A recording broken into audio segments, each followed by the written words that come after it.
ધાનેરા તાલુકાના રૂણી ગામે બાબા રામદેવ પીરનું મંદિર આવેલું છે અને આ મંદિરે ભવ્ય ભાતીગળ મેળો ભરાય છે.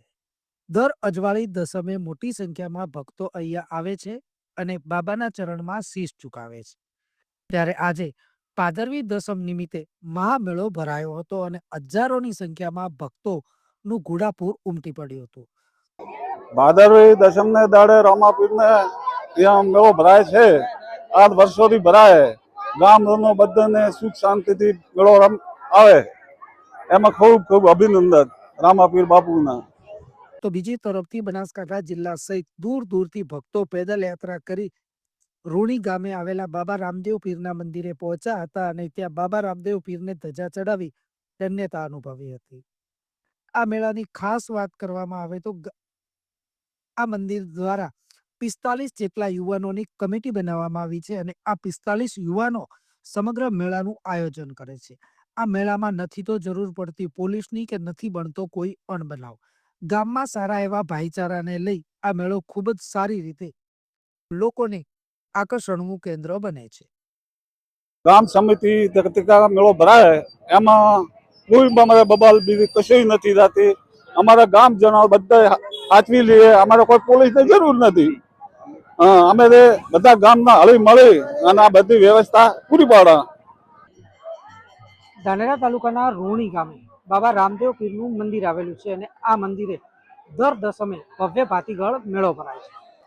સૌથી મોટો મેળો એટલે કે ભાદરવી દસમના દિવસે અહીંયા મેળો ભરાય છે અને આ મેળા દરમિયાન હજારોની સંખ્યામાં ભક્તો આ મંદિરે આવી બાબાના ચરણમાં શીશ ઝુકાવે છે.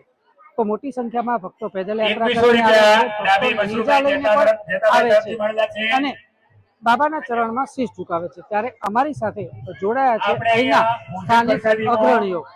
શું કહેશો, આ મંદિરની વાસ્તવિકતા શું છે અને છેલ્લા કેટલા સમયથી આ જગ્યા પર મેળો ભરાય?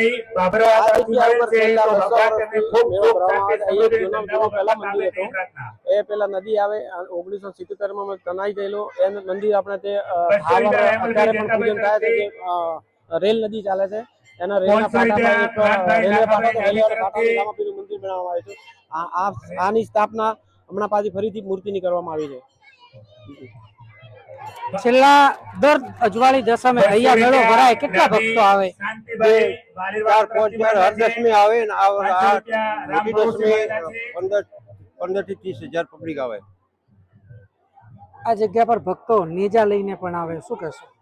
દૂર દૂરથી જે પ્રવાસીઓ આવે છે ભક્તો, એ એમની માન્યતા પ્રમાણે માન્યતા કામ સફળ થાય છે, એમને મનોકામના પૂર્ણ થાય છે માટે એ લોકો દાન પણ આવે છે, ધજા લઈને આવે છે, ઘોડા લઈને આવે છે, પાલનપુરથી આવે છે અને આજુબાજુ ધાનેરા તાલુકાની દરેક કોમની વસ્તી અહીંયા આગળ આવે છે અને એ લોકોના સહયોગ અને ગામના સહયોગથી અહીંયા ચા પાણી ભોજનની વ્યવસ્થા પણ અમે ગામ લોકો કરીએ છીએ. દરેકને અમે પ્રેમથી સ્વીકારીએ છીએ. આ મંદિરના ઘણા પરચા છે એટલે પરચા જો અમે ગણાવીએ તો અમને તો એમ છે કે કઈ પરચા અમારા યાદીમાં 15-20 પરચા તો એવા લાગેલા છે કે એ પરચામાં ઘણા માણસો કેન્સરના બીમારી, કોઈ નોકરી બાબતમાં, કોઈ ખટવાઈ ગયો હોય, કોઈ દુઃખી, બધી રીતના ભગવાને પરચા રામાપીરે પરચા પૂરા પાડેલા છે. એટલો મોટો અહીંયા મેળો ભરાય, એટલી સંખ્યામાં ભક્તો આવે, પોલીસ જોવા નથી મળતી. તમારા ગામની એકતા કેવી છે? અમારા ગામમાં એકતા એવી છે કે અમારા ગામમાં બધા એક જ ભાઈ બહેન ગણી અને બધા સેવા કરીએ છીએ. આ મેળાની ખાસિયત તેમજ અહીંયા પોલીસની જરૂર નથી પડતી, કેમ કે ગામની એકતા એવી છે કે આ મેળામાં કોઈ જ અણબનાવ નથી બનતો. વધુ વાત કરીશું એકતાની. શું કહેશું? એકતા વિશે કહીએ તો અમારા ગામની જે કમિટી બનાવેલી છે રામદેવ પીર માટેની, એમાં 45 યુવાનો જોડાયેલા છે.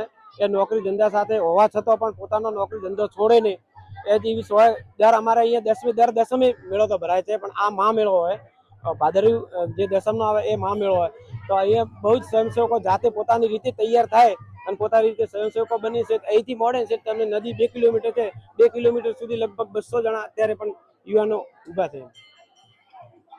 45 જેટલા યુવાનોની કમિટી બનાવવામાં આવી છે અને આ કમિટી દ્વારા તમામ મેળાનું આયોજન કરવામાં આવે છે.